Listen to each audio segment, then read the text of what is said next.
উল্টো করে ঝুলিয়ে দেবে, উল্টো করে ঝুলিয়ে দেবে এই সরকারকে গণতান্ত্রিক পদ্ধতিতে। 2011 সালের আগে মমতা বন্দ্যোপাধ্যায়কে আমরা অগ্নিকন্যা বলতাম। পশ্চিমবাংলার আমরা বেকার যুবক যুবতীরা, ছাত্র যুবরা মমতা ব্যানার্জিকে বলছে বাংলার ঘুগনি মন্দির মসজিদ তৈরি করা বা হজ টাওয়ার তৈরি করা, ইমাম ভাতা দেওয়া, পুরোহিত ভাতা দেওয়া। এই প্রথম কোনো সরকারকে দেখছি তারা তোষণের নির্লজ্জতা কতটা পার করতে পারে। যে সরকার বেকার যুবক যুবতীদের কর্মসংস্থান দেবে, খেলা মেলা মৎস্যব, মন্দির মসজিদ হজ টাওয়ার, পুরোহিত ভাতা, ইমাম ভাতা, মুয়াজ্জেম ভাতা, এটা কি পশ্চিমবাংলা চলছে? তো মমতা ব্যানার্জি শুরু করুক, তার ভাইপো অভিষেক ব্যানার্জি, তার ভাইপো আকাশ ব্যানার্জি, তাদের দিয়ে শুরু করুক না। স্টেশনে তার মা বাবা ঘুগনি করে দিক, ভাইপোরা বেচুক। 9 কোটি মানুষ মমতা ব্যানার্জির হাত থেকে পরিত্রাণ চাইছে, সেই লড়াই। এ লড়াই মানুষকে মুক্তি দিতে হবে। মমতা ভার্সেস জনগণের লড়াই। যে দীপু দাসের খুনিদের ধরে ফাঁসিতে লটকানো, একবার মুখ্যমন্ত্রী বলতে পারলেন না? মমতা ব্যানার্জি শুধু মুসলমানদের সাথে প্রতারণা করেনি, মমতা ব্যানার্জি মুসলমানদেরকে তেজপাতা ভেবে তেজপাতার মতো ব্যবহার করে। বাংলার যুবক যুবতীরা কর্মসংস্থান চায়, হিজাব পরে টুকি টুকি মারা এবারে বন্ধ। ভাইদের সাথে, সনাতনী ভাইদের সাথে টুকি টুকি খেলার চেষ্টা করছে। সনাতনীরা আর এই ক্ষতে প্রলেপ দিতে চাইছে না। মমতা বন্দ্যোপাধ্যায়কে বলবেন না, মমতা ব্যানার্জি যদি এতই মুসলমানদের জন্য করে থাকেন, মমতা বন্দ্যোপাধ্যায় রেলমন্ত্রী থাকাকালীন শিয়ালদা ফুরফুরা রেল লাইনের কাজ হলো না কেন? 5 টাকার ধনেপাতা, তার আবার ক্যাশ মেমো। ওর কি আছে রাজনীতিতে ভাই? পিসির ঘরে এসছিল বলে বড় বড় কথা। কোন আন্দোলনে অভিষেক বন্দ্যোপাধ্যায় এসছে? কোন আন্দোলনে বাংলার মানুষের সাথে অভিষেক মানুষের পাশে সোনার চামচ মুখে দিয়ে আবার বড় বড় ফ্যাপা করছে। বাংলার মানুষ জানে ওই পুচকে ছেলেটা তোলাবাজ, বাংলার মানুষ জানে ওই পুচকে ছেলেটা লিপস অ্যান্ড বাউন্সের চাকরি চোরের টাকার চোর, বাংলার মানুষ জানে এই বালি চোর, বাংলার মানুষ জানে গরু চোর, বাংলার মানুষ জানে কাটমানির পুচকে ছেলেটা হুমায়ুন কবিরের ছেলে কেলিয়েছে পুলিশকে, দেহরক্ষীকে মেরেছে, সেই কারণেই তাকে পুলিশ গ্রেফতার করেছিল। তো প্রমাণ হয়নি, পুলিশ ধরে রাখতে পারতো। আইন তো সকলের জন্য সমান হওয়া উচিত। যদি হুমায়ুন কবিরের ছেলে পুলিশকে কেলিয়ে থাকে, তাকে তো অ্যারেস্ট করা উচিত। কিছু করেনি, আইওয়াস করছে মমতা বন্দ্যোপাধ্যায়। দেখাতে চাইছে হুমায়ুন কবির আর মমতা বন্দ্যোপাধ্যায় মুদ্রার এপিটো। মুসলমানরা এত বোকা নয়। মুসলমানদের আপনি যতটা সহজ সরল ভাবছেন ততটা সহজ সরল নয়। বাবরি মসজিদের নামে মুসলমানদের কাছ থেকে যেভাবে চাঁদা তুলছেন হুমায়ুন কবির, মুসলমানদের আবেগ নিয়ে উনি যেভাবে খেলা করছেন, এটা মুসলমান সমাজ মেনে নেবে না। কোনো ধর্মগ্রন্থ, আমার ইসলাম বলছে লাকুম দিনুকুম ওয়ালিয়া দিন, তুমি তোমার ধর্মের প্রতি যতটা শ্রদ্ধাশীল তার থেকে আরও বেশি শ্রদ্ধাশীল হও অন্যের ধর্মের প্রতি। আমার কাছে গীতা যেমন পবিত্র, আমার কাছে আমার ধর্মগ্রন্থ আল কোরআনও পবিত্র। ধর্মগ্রন্থ নিয়ে কেউ কথা বললে আমি তার বিপক্ষে। সে যে কোনো ধর্মের যে কোনো গ্রন্থ হোক ভাই, গীতা আমার মাথায় থাক, কোরআন আমার মাথায় থাক। দাদা বলছি, সোমবার নিউটাউনে মুখ্যমন্ত্রী মমতা বন্দ্যোপাধ্যায় দুর্গাঙ্গনের যে শিলান্যাস করলেন, কি বলবেন? ভাই, মন্দির মসজিদ করার জন্য মুসলমান ভাইরা আছে, তাদের দানের টাকায় মসজিদ হবে। মন্দির করার জন্য হিন্দু সনাতনী ভাইরা আছে, তাদের দানের পয়সায় হবে। কোনো সরকারের তো কাজ নয় যে মন্দির মসজিদ তৈরি করা বা হজ টাওয়ার তৈরি করা, ইমাম ভাতা দেওয়া, পুরোহিত ভাতা দেওয়া। এই প্রথম কোনো সরকারকে দেখছি তারা তোষণের নির্লজ্জতা কতটা পার করতে পারে। বাংলায় একটা কলকারখানা হলো না, বাংলায় একটা বেকার ছেলের কর্মসংস্থান হলো না, বাংলায় দুটো বেকার করে কেমনি খাবে তার ভবিষ্যৎ সুনিশ্চিত করা হলো না, বাংলায় বেকার শ্রমিকদের পেটের ভাত কর্মসংস্থান তৈরি করলো না, বাংলার লক্ষ লক্ষ পরিযায়ী শ্রমিকরা আজকের গুজরাট, দিল্লি, মধ্যপ্রদেশ, অন্ধ্রপ্রদেশ সমস্ত বিজেপি রাজ্যে কাজে যাচ্ছে। এর থেকে লজ্জার বিষয় আর কিছু হতে পারে? কেন, মুখ্যমন্ত্রী তো বলেছে যে আপনারা ঘুগনির ব্যবসা করুন, চায়ের ব্যবসা করুন। ভাই, 2011 সালের আগে মমতা বন্দ্যোপাধ্যায়কে আমরা অগ্নিকন্যা বলতাম। পশ্চিমবাংলার আমরা বেকার যুবক যুবতীরা, ছাত্র যুবরা মমতা ব্যানার্জিকে বলছে বাংলার ঘুগনি কন্যা। তো মমতা ব্যানার্জি শুরু করুক, তার ভাইপো অভিষেক ব্যানার্জি, তার ভাইপো আকাশ ব্যানার্জি, তাদের দিয়ে শুরু করুক না।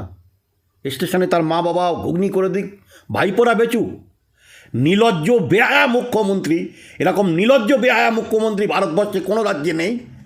হ্যাঁ, আর কি হচ্ছে বেকার যুবক যুবতীদের সাথে হাসি মশকরা হচ্ছে। আমরা ভোট দিয়েছি ঘুগনি বাঁচার জন্য, আমরা ভোট দিয়েছি নতুন সরকারের জন্য, যে সরকার বেকার যুবক যুবতীদের কর্মসংস্থান দেবে। খেলা মেলা মৎস্যব, হ্যাঁ, মন্দির মসজিদ হজ টাওয়ার পুরোহিত ভাতা ইমাম ভাতা মুয়াজ্জেম ভাতা, এটা কি পশ্চিমবাংলা চলছে? মুখ্যমন্ত্রী তো বলেছেন যে জানুয়ারি মাসের দ্বিতীয় সপ্তাহের মধ্যে মহাকাল মন্দিরও হয়ে যাবে, মানে মহাকাল মন্দিরেরও শিলান্যাস করে ফেলবে। ভাই, পশ্চিমবাংলার মানুষ জেনে গেছে এবারের নির্বাচনে তৃণমূল কংগ্রেসের বিরুদ্ধে বাংলার 9.5 কোটি মানুষের লড়াই। এ লড়াই ছাত্র যুবর লড়াই, এ লড়াই শ্রমিকের লড়াই, এ লড়াই বাংলার মানুষের মুক্তির লড়াই, এ লড়াই বাংলার 9.5 কোটি মানুষ মমতা ব্যানার্জির হাত থেকে পরিত্রাণ চাইছে সেই লড়াই। এ লড়াই মানুষকে মুক্তি দিতে হবে। মমতা ভার্সেস জনগণের লড়াই। বাংলার জনগণ জেনে গেছে ওই মমতা ব্যানার্জি হিজাব টেনে টুকি টুকি মুসলমানদেরও মন পেতে চাইছে, মমতা ব্যানার্জি হিন্দু সনাতনী ভাইদেরও মন পেতে চাইছে। ভাই, বাংলাদেশের দীপু দাস খুন হলো, কত বড় নেক্কারজনক ঘটনা। প্রতিবেশী রাজ্য আমরা, প্রতিবেশী রাষ্ট্র আমরা, বাংলার দায়িত্বশীল মুখ্যমন্ত্রী, বাঙালি মুখ্যমন্ত্রী, একটা মমতা বন্দ্যোপাধ্যায় দীপু দাসের জন্য টুইট করলো না। মমতা ব্যানার্জি একবারের জন্য বললেন না যে এই বাংলাদেশের উগ্র ধর্মান্ধ উগ্র মৌলবাদীদের হাতে যে দীপু দাস খুন হয়েছে, সরকারকে উচিত, বাংলাদেশের তত্ত্বাবধায়ক সরকারের উচিত, সমন্বয়কদের উচিত যে দীপু দাসের খুনিদের ধরে ফাঁসিতে লটকানো। একবার মুখ্যমন্ত্রী বলতে পারলেন না? মমতা ব্যানার্জি শুধু মুসলমানদের সাথে প্রতারণা করেনি, মমতা ব্যানার্জি মুসলমানদেরকে তেজপাতা ভেবে তেজপাতার মতো ব্যবহার করেছে। মমতা ব্যানার্জি এখন বাংলার মুসলমানরা বলছে আমরা তেজপাতা, আমরা এখন অনেক দামি, আমরা অনেক দামি। মমতা ব্যানার্জি শুধু আমাদের টুকি টুকি করে হিজাব মেরেছে আর ঘোমটা টেনে আমাদের বোম পিস্তল বন্দুক দিয়ে আমাদেরকে অন্য ধর্মের মানুষকে দিয়ে খুন করিয়েছে, আমাদের দিয়ে রক্তাক্ত করিয়েছে, আমাদের গাঁজা কেসে জেলে পাঠিয়েছে, আমরা জেল গারদে পড়ছি। আর বাংলার তক্ততাউসে কে বসবে? দক্ষিণ কলকাতা উত্তর কলকাতার ভাইপো ব্যানার্জির ঘনিষ্ঠরা। বাংলার মানুষ বলছে এটা আর হবে না। মুসলমান সমাজ জেনে গেছে যে তোমার এই হিজাব পরার নাটক আর চলছে না। তুমি আমাদের যতই খালা হও, তুমি আমাদের যতই ফুবু হও, তুমি আমাদের যতই বেগম সাজো, বাংলার মুসলমানরা মমতার হাত থেকে মুক্তি চায়। বাংলার শিক্ষিত মুসলমানরা অন্ন চায়, বাংলার শিক্ষিত মুসলমানরা স্বাস্থ্য চায়, বাংলার শিক্ষিত বেকার যুবক যুবতী মুসলমানরা বাংলার শিক্ষা চায়, বাংলার যুবক যুবতীরা কর্মসংস্থান চায়। হিজাব পরে টুকি টুকি মারা এবারে বন্ধ হবে। দাদা বলছি, বিজেপির তরফ থেকে বারবার অভিযোগ করা হয় যে মমতা বন্দ্যোপাধ্যায় মুসলিম তোষণ করেন, কিন্তু সেক্ষেত্রে তো আমরা উল্টোটা দেখি। ভাই, মমতা ব্যানার্জি কাউকে তোষণ করে না ভাই। আমার কোনো হিন্দু ভাইরা, ভাই জগন্নাথ ধাম তো একটাই আমরা জানি, আমি আজন্ম থেকে জানি, আমার বাপ দাদা 14 পুরুষরা জানে যে জগন্নাথ ধাম হচ্ছে পুরীতে। ঘটা করে আবার কি করে এতে আপনার দীঘাতে জগন্নাথ ধাম হলো? আর সরকারের কাজ আমার আপনার করের টাকায়, আমার আপনার ট্যাক্সের টাকায় মমতা ব্যানার্জি মোচ্ছব করছে, হিন্দু সনাতনী ভাইদের ধর্মকে অবমাননা করছেন। মমতা বন্দ্যোপাধ্যায় হিন্দু ভাইদের নিয়ে যেমনটি মমতা বন্দ্যোপাধ্যায় 14 বছরে ঘোমটা টেনে টুকি টুকি খেলেছে, ঠিক হিন্দু ভাইদের সাথে সনাতনী ভাইদের সাথে টুকি টুকি খেলার চেষ্টা করছে। সনাতনীরা আর এই ক্ষতে প্রলেপ দিতে চাইছে না, সনাতনীরা প্রতিবাদে সরব, সনাতনীরা উল্টো করে ঝুলিয়ে দেবে এই সরকারকে গণতান্ত্রিক পদ্ধতিতে।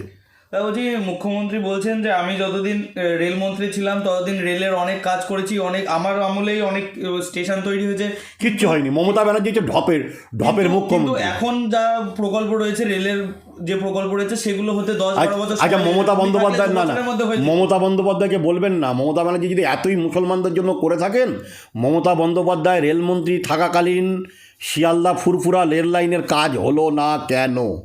শিয়ালদা ফুরফুরার রেল লাইনের কাজ হলো না কেন? প্রত্যেক বছরে 15 থেকে 25 লক্ষ মানুষের যে উরুস হয় ফুরফুরা শরীফে, সেই উরুস উৎসবে মানুষ যাতায়াতের ক্ষেত্রে নাস্তানাবুদ হয়ে যায়। তাদের তো একটা রেল পরিষেবা হলে খুব ভালো হয়। তাহলে আপনি প্রতিশ্রুতি দিলেন, আপনি শিলান্যাস করলেন, আপনি রেলে বাজেট পেশ করলেন, বাজেট পেশ করার পরে কেন রেল লাইনের কাজ হলো না? মুসলমানদের সাথে কেন এই তঞ্চকতা মমতা বন্দ্যোপাধ্যায় করলেন, কেন এই তোষণের রাজনীতি করলেন, কেন 2011 নির্বাচনী বৈতরণী পার হবার জন্য হিজাব পরে ঘোমটা টেনে টুকি টুকি খেলার কি দরকার ছিল মমতা ব্যানার্জি? আপনি বাংলার বাঙালি মুসলমানদের কাছে জবাব দিন। বলছি অভিষেক বন্দ্যোপাধ্যায় তো বলছেন আগামী 1 মাস রাজপথে থাকবেন এবং বিভিন্ন কর্মসূচি করবেন। হ্যাঁ, 5 টাকার ধনেপাতা, তার আবার ক্যাশ মেমো। ওর কি আছে রাজনীতিতে ভাই? হ্যাঁ, পিসির ঘরে এসছিল বলে বড় বড় কথা। হ্যাঁ, কোন আন্দোলনে অভিষেক বন্দ্যোপাধ্যায় এসছে? আগামী কোন আন্দোলনে বাংলার মানুষের সাথে অভিষেক মানুষের পাশে সোনার চামচ মুখে দিয়ে আবার বড় বড় ফ্যাপা ফ্যাপা করছে। কোনো সংগ্রামের মধ্য দিয়ে 20টা কেস খেয়েছে। পুলিশ ছাড়া একা ঘুরতে বলো না। পুলিশ ছাড়া, পুলিশ এই সামনে 500, পেছনে 500, মধ্যিখানে 200 পুলিশ নিয়ে, 1200 পুলিশ নিয়ে না ঘুরে, যদি এত বুকের পাটা থাকে, এত যদি হিম্মত থাকে পিছুর একমাত্র ভাইপো অভিষেক বন্দ্যোপাধ্যায়, আপনি পুলিশ ছাড়া বাংলার মানুষের কাছে জনসংযোগ করুন। কর্মসূচি বাংলার মানুষ জানে ওই পুচকে ছেলেটা কয়লা চোর, বাংলার মানুষ জানে ওই পুচকে ছেলেটা তোলাবাজ, বাংলার মানুষ জানে ওই পুচকে ছেলেটা তোলাবাজ, বাংলার মানুষ জানে ওই পুচকে ছেলেটা লিপস অ্যান্ড বাউন্সের চাকরি চোরের টাকার চোর, বাংলার মানুষ জানে এই বালি চোর, বাংলার মানুষ জানে গরু চোর, বাংলার মানুষ জানে কাটমানির পুচকে ছেলেটা জনক। দাদা বলছি, আর এর মধ্যে দেখা গেল যে হুমায়ুন কবিরের ছেলে, তাকে দেহরক্ষীকে মারধর করার অভিযোগে পুলিশ তুলে নিয়ে গেল, কি বলবেন? তারপরে জামিনও পেয়ে গেছে, কিন্তু মামলা এখনো মেটেনি। মানে হুমায়ুন কবিরের ছেলে কেলিয়েছে পুলিশকে, দেহরক্ষীকে মেরেছে, সেই কারণেই তাকে পুলিশ গ্রেফতার করেছিল। তো প্রমাণ হয়নি, পুলিশ ধরে রাখতে পারতো। হুমায়ুন, আইন তো সকলের জন্য সমান হওয়া উচিত। যদি হুমায়ুন কবিরের ছেলে পুলিশকে কেলিয়ে থাকে, তাকে তো অ্যারেস্ট করা উচিত। এক যাত্রায় পৃথক ফল হবে। অ্যারেস্ট করেছিল, কিন্তু জামিন অযোগ্য। অ্যারেস্ট ফারেস্ট কিছু করেনি, আমি বলছি তো, সব অ্যারেস্ট ফারেস্ট কিছু করেনি। আইওয়াস করছে মমতা বন্দ্যোপাধ্যায়, দেখাতে চাইছে হুমায়ুন কবির আর মমতা বন্দ্যোপাধ্যায় মুদ্রার এপিট ওপিট। আমি আগেও বলেছি, এখনও বলছি, যাহাই হুমায়ুন তাহাই মমতা, যাহাই হুমায়ুন তাহাই মমতা। এ ভিন্ন কোনো দেখতে পাবেন না। এদিকে মমতা বন্দ্যোপাধ্যায় হিন্দুদের খুশি করার জন্য চেষ্টা করছেন, ওদিকে হুমায়ুনকে ছেড়ে দিয়েছেন বাবরি মসজিদ করার জন্য, মুসলমানদের তুষ্ট করার জন্য। এসব করে কিছু হবে না। বাংলার ভারতীয় মুসলমানরা, বাংলার রাষ্ট্রবাদী মুসলমানরা, বাংলার যারা ভারত মাকে, ভারত ভূমিকে ভালোবাসে, সেই মুসলমানরা মমতা ব্যানার্জির বিরুদ্ধে, বাংলার সংখ্যালঘুরা মমতা ব্যানার্জির বিরুদ্ধে, মমতা ব্যানার্জির হাত থেকে মুক্তি চাইছে, পরিত্রাণ চাইছে। বাংলার সংখ্যালঘু সমাজ আওয়াজ তুলেছে যে আমার ছেলেমেয়েরা আর বোম বাঁধবে না, আমার ছেলেমেয়েরা সরকারি হসপিটালে গিয়ে বোম খেয়ে চিকিৎসা করতে যাবে না, আমার ছেলেমেয়েদের পেটে ভাত চাই, আমার ছেলেমেয়েদের কাজ চাই, আমাদের ছেলেমেয়েদের কর্মসংস্থান চাই, আমাদের ছেলেমেয়েদের এক হাতে কম্পিউটার, অন্য হাতে কোরআন থাকবে, আমাদের ছেলেমেয়েদের এক হাতে কোরআন থাকবে, অন্য হাতে ইংরাজি থাকবে।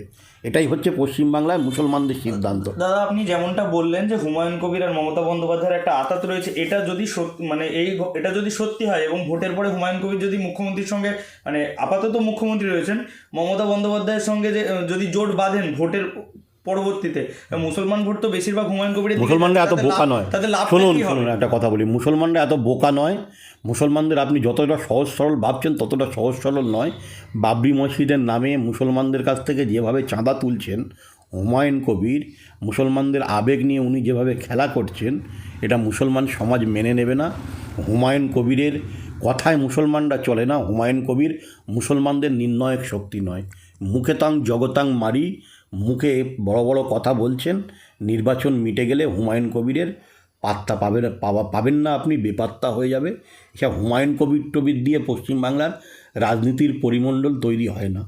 বাংলার মানুষ সিদ্ধান্ত নেবে।